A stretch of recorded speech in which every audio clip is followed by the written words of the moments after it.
Xin chào các bạn đang theo dõi kênh của Chinh Vũ Vlog nhé. Thì hôm nay gia đình nhà mình đi ra Tuần Châu, Hạ Long, đi tàu diễu hành Carnival và xem bắn pháo hoa trên vịnh Hạ Long các bạn ạ.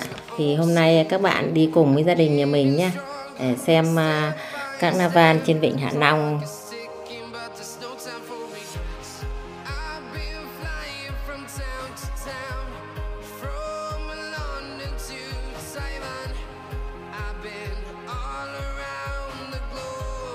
Đây, hôm nay thì mình sẽ đi con tàu du thuyền Thịnh An này nhé, 88 đây các bạn.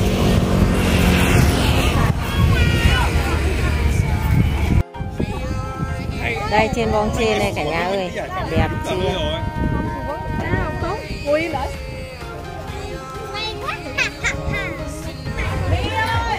Điện đã chuẩn bị rực sáng đây các bạn ơi.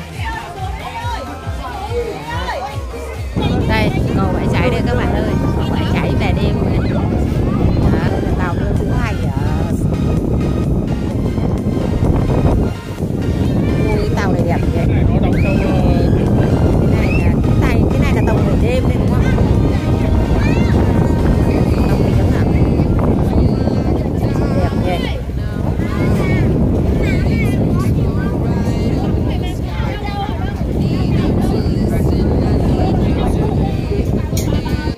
Đó các bạn ơi, ở vịnh Hạ Long này các bạn này, trông những con tàu về đêm trông như là một thành phố nổi các bạn ạ.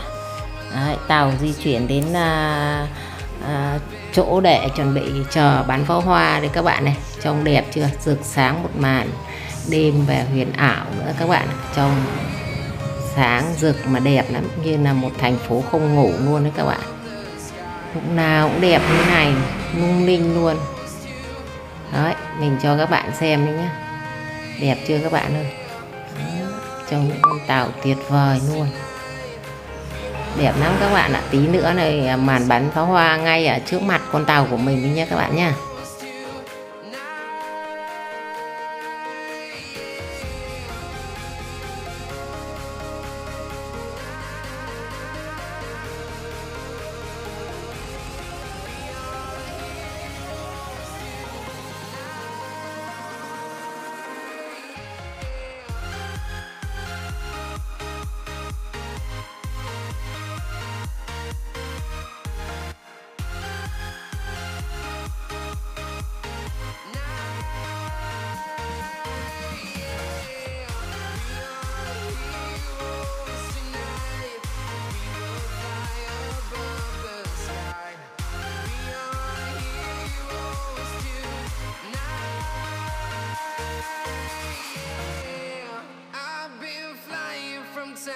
Town, from London to Taiwan, I've been all around the globe trying to protect your soul.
mình là bị trôi rồi đấy. Tàu mình các cái tàu mình đây là bị trôi rồi đây. Có không đâu.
Mới 10 phút thôi chứ bao nhiêu.